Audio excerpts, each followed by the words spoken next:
नमस्कार, जनवार्तामध्ये आपल्या सगळ्यांचं स्वागत। सर्वप्रथम पाहूया ठळक बातम्या।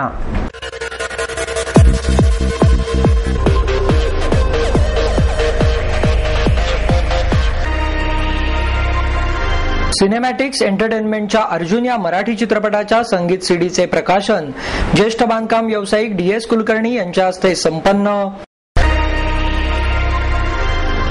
राज्य सरकारी कर्मचारी मध्यवर्ती संघटनेच्या वतीने अण्णा हजारे यांना पाठिंबा देण्यासाठी जिल्हाधिकारी कार्यालयासमोर निदर्शनं।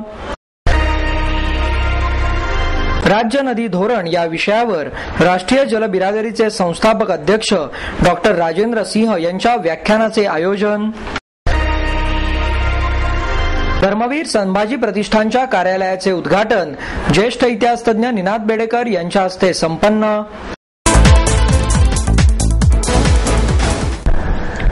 सिनेमॅटिक्स एंटरटेनमेंटच्या अर्जुन या मराठी चित्रपटाच्या संगीत सीडीचे प्रकाशन ज्येष्ठ बांधकाम व्यावसायिक DS कुलकर्णी यांच्या हस्ते करण्यात आले। अर्जुन हा चित्रपट 16 सप्टेंबर रोजी महाराष्ट्रात प्रदर्शित होणार असून यामध्ये सचित पाटील, अमृता खानविलकर यांच्या मुख्य भूमिका आहेत। या प्रसंगी सह्याद्री हॉस्पिटलचे डॉक्टर चारुदत्त आपटे, पारी रोबोटिक्सचे व्यवस्थापकीय संचालक मंगेश काळे यांनी आपल्या उद्योग निर्मितीचा प्रवास उलगडला। अभिनेता सचित पाटील, अभिनेत्री अमृता खानविलकर, दिग्दर्शक MF इलियास, निर्माते मजीद बुरोणकर, संगीतकार ललित सेन, गीतकार जहीर शेख आदी मान्यवर यावेळी उपस्थित होते। अंथरूण पाहून पाय पसरावे, ठेविले अनंते तैसेची राहावे या म्हणींमुळे मराठी माणसाची मानसिकताही तशीच बनली आहे। या व्यतिरिक्त झोपेत स्वप्न न पाहता जे स्वप्न झोप लागू देत नाही असे स्वप्न पहा, असे मत DS कुलकर्णी यांनी व्यक्त केले। या प्रसंगी डॉक्टर चारुदत्त आपटे म्हणाले, नोकरीच्या चौकटीत अडकून न राहता व्यवसायासाठी वेगळे विचार करण्याची गरज आहे। आपल्याला ज्या कामातून अधिक पैसा मिळेल असे न करता ज्या कामातून सर्वाधिक आनंद मिळेल असे काम करावे, कारण प्रामाणिकपणे केलेल्या कामाने यश नक्कीच मिळते, असे यावेळी मंगेश काळे यांनी सांगितले। गणेशोत्सवानिमित्त स्वरूपवर्धिनी पथकाच्या वतीने विविध सामाजिक उपक्रमांचे आयोजन करण्यात आले आहे। काही दिवसांवरच येऊन ठेपलेल्या गणेशोत्सवामध्ये हे पथक उत्सवाचे वातावरण निर्माण करण्यासाठी अनेक उपक्रमांचे आयोजन करणार आहे। यामध्ये श्री गणेश प्राणप्रतिष्ठापना पूजा प्रशिक्षण वर्ग, विविध सामाजिक आणि राष्ट्रीय समस्यांवरील पथनाट्ये, ऋषीपंचमी निमित्त 500 महिलांचे पारगे चौकात सामूहिक अथर्वशीर्ष पठण, मर्दानी खेळांचे प्रात्यक्षिक, मिरवणुकीत मल्लखांबांची बहारदार प्रात्यक्षिके यांचा समावेश आहे, अशी माहिती पत्रकार परिषदेत देण्यात आली। स्वरूपवर्धिनी हे पथक गेली 26 वर्षे गणेशोत्सवात सहभाग घेत असून तुळशीबाग गणपती मंडळासमोर 21 वर्षे, दगडूशेठ घालवाई गणपती मंडळासमोर 16 वर्षे ही संस्था आपल्या पथकाद्वारे सामूहिकतेचे आणि एकत्वाचा भाव जागृत करण्याचे तसेच बहारदार खेळांनी उत्सवाचे वातावरण निर्माण करीत आली आहे। पुण्याव्यतिरिक्त कल्याण, पेण, नाशिक, नागपूर, दीव, दमण अशा अनेक ठिकाणांहून संस्थेच्या पथकाला मागणी असते। स्वरूपवर्धिनी पथकाला आणि वादन विभागाला मिळणारा प्रतिसाद उल्लेखनीय आहे।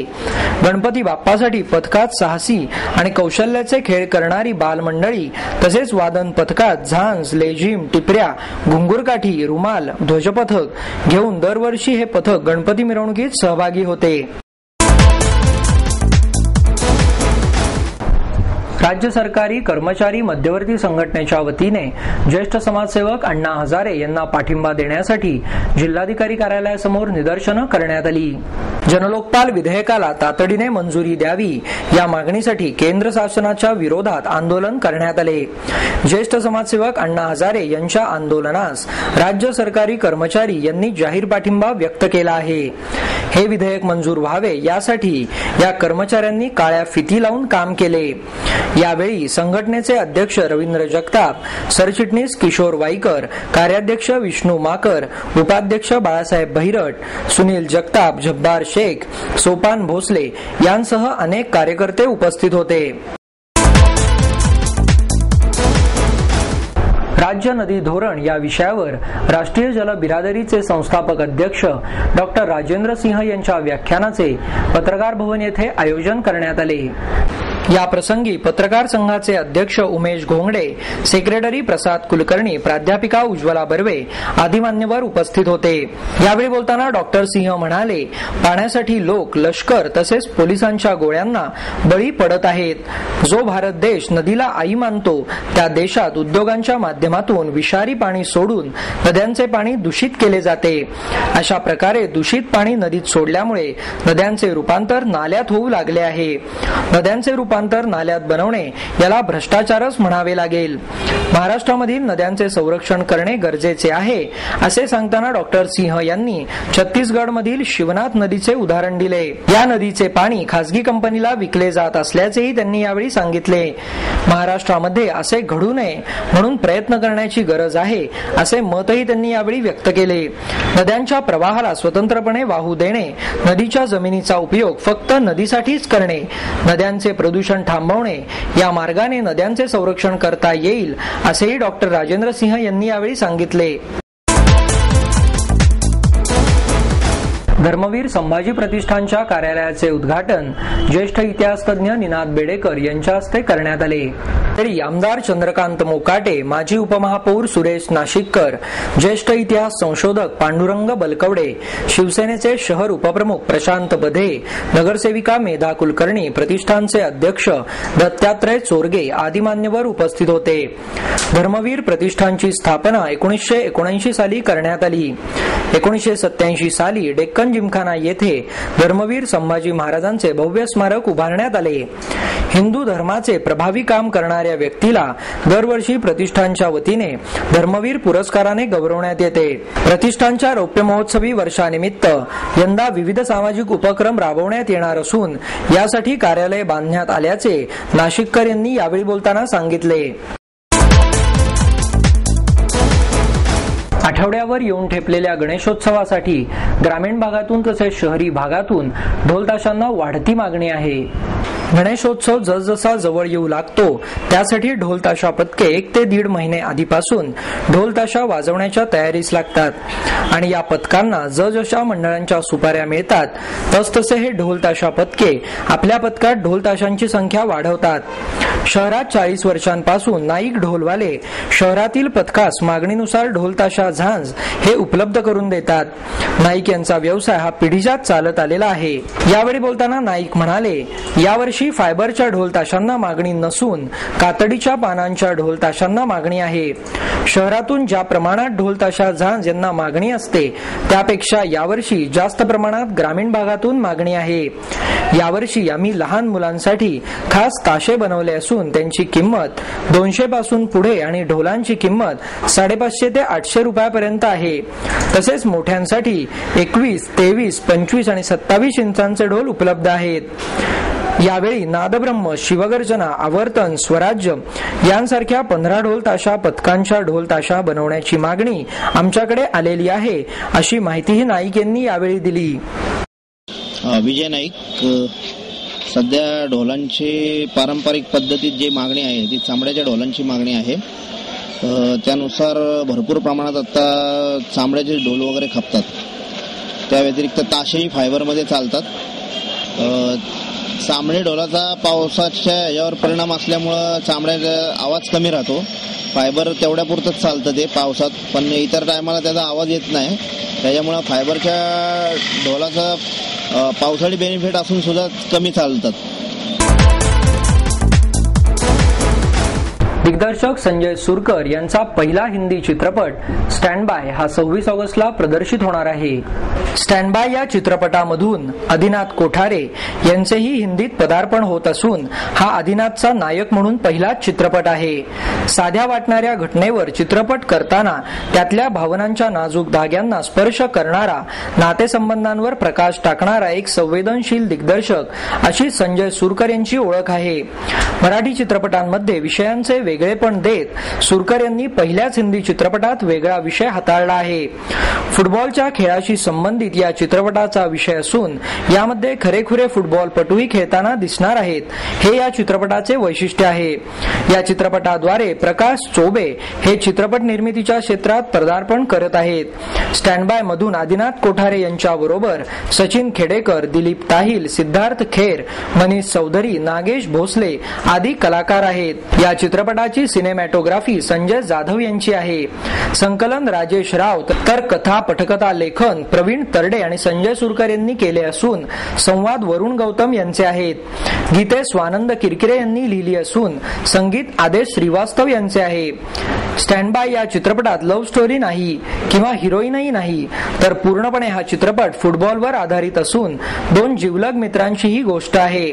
त्यामुळे दोन मित्र, फुटबॉल, करिअर, खेळातले राजकारण आणि मानवी नात्यांवर या चित्रपटाची कथा आहे. आणि याच्यातली सगळी कॅरेक्टर्स जी आहेत ती त्या खेळाशी बांधलेली आहे. आणि आपल्याकडे जेव्हा जेव्हा तो बाप असं म्हणत असतो की बाकी नोकरी विक्री हे सगळं सोडून दे, तू तुझं लक्ष त्यावर केंद्रित कर, त्यावेळेला ते म्हणणं असं असतं आपल्याकडे खेळाचं करिअर ज्या ह्याच्यात पाहिलं जातं की अहो मग ती बँकेतली नोकरी करून मग इथं खेळणारा, इथं नोकरी करून रेल्वेत नोकरी करून व्हॉलीबॉल खेळणारा, असंच आपल्याकडे ते पाहिलं जातं. पण ह्या सगळ्या सिस्टीम मध्ये जो खरा आतून मनापासून खेळणारा जो खेळाडू असतो त्याला नेहमी त्या खेळात प्रावीण्य मिळवावंच लागतं आणि स्वतःचं मानसिक बळ खरं तर दणकट ठेवावं लागतं. म्हणजे आज आपल्याकडे भारताचा संघ इंग्लंडमध्ये हरतोय त्याचं कारण दे आर मेंटली टायर्ड. तर ते जे मानसिक बळ आहे ते प्रत्येक खेळाडूला जरुरी आहे. आणि आपल्याकडे या सगळ्या स्थित्यंतरानंतर, सगळ्या पॉलिटिक्स आणि त्या सिस्टीम नंतर सुद्धा तो मुलगा त्यातनं खरा उतरतो, अशी त्याची ती गोष्ट आहे. आणि त्याला खरं तर सपोर्ट म्हणून हे माझं कॅरेक्टर आहे. आणि त्याच्यातली असलेली मानसिकता हे मला असं वाटतं की त्या कॅरेक्टरचा सगळ्यात मोठा गुण आहे. भोर तालुक्यातील विकास साकवते शिवचरित्रांच्या चित्रांचे आगळेवेगळे प्रदर्शन साकारत आहेत. सह्याद्रीच्या दऱ्याखोऱ्यात गडकिल्ल्यांच्या चिराचिरांमध्ये त्यांच्या पराक्रमाची गाथा आजही सांगतायत शाहिरांचे पोवाडे. इतिहासाची पानेन पाने बखरी आजही शिवशाहिराचे गुणगौरव गातात आणि गात राहणार आहेत. नाटके, चित्रपट, कथा, कादंबऱ्या, दूरदर्शन मालिका यामध्येही शिवरायांचे जीवनचरित्र आजही साकारले जात आहे. त्याचप्रमाणे भोर तालुक्यात राहणाऱ्या विलास साकवते यांनी शिवरायांचे संपूर्ण जीवनचरित्र कागदावर ब्लेडच्या साह्याने कोरून तयार करण्याचे ठरवले आहे. आणि हे पेपर कटिंग ते एका काळ्या कापडावर ठेवून त्या कोरलेल्या आकारातून वेगवेगळ्या रंगांची रांगोळी टाकून शिवरायांचे बोलके स्वरूपातील चित्र रांगोळी स्वरूपात साकारत आहेत. साकवते गेली 35 वर्षे हा उपक्रम करीत आहेत. त्यांची एकच खंत आहे की त्यांच्या हातून या कलेसाठी एकही विद्यार्थी तयार होत नाही. तसेच त्यांचा हा मानस आहे की प्रत्येक शाळांमध्ये त्यांची ही कला पोहोचावी. याद्वारे त्यांना छत्रपती शिवरायांचा इतिहास रांगोळीद्वारे संपूर्ण महाराष्ट्रभर पोहोचवण्याचे काम करायचे आहे. साकवते यांनी छत्रपती शिवरायांचा अश्वावर आरूढ पुतळा तसेच पुत्र होवो असाच अशी जिजाऊ देवघरात प्रार्थना करताना पुरंदर किल्ला अशा अनेक प्रकारची अनेक चित्रे रांगोळीच्या साहाय्याने रंगवली आहेत. यावेळी बोलताना साकवते म्हणाले, जगावर साम्राज्य प्रस्थापित करावयाचे असेल आणि भारत विश्वशक्तिमान बनवण्यासाठी शिवचरित्राचा आदर्श घेऊन पालकांनी आपल्या मुलांना घडवले पाहिजे असेही त्यांनी यावेळी सांगितले. माझं नाव विलास पार्श्वनाथ साकवते. मी राहणार भोर, जिल्हा पुणे. आणि मी आत्ता सध्या छत्रपती शिवाजी महाराजांच्या जीवनावरती पेपर कटिंगवरती पेन्सिल्सवर रांगोळीचं प्रदर्शन भरवतो. आणि असे बऱ्याच ठिकाणी माझी प्रदर्शन झालेली आहेत. मला जास्तीत जास्त 1000 चित्र तयार करायचा संकल्प मी केलेला आहे. 400 ते 500 चित्र झाल्यानंतर मी अमेरिकेला जायचा विचार करूया. बघूया आता पब्लिकने किती मला सपोर्ट करते त्याच्यावरती हा सगळा खेळ आहे. 1000 चित्राचा संकल्प व्हायला जवळ 3 ते 4 वर्ष जातील असा माझा अंदाज आहे.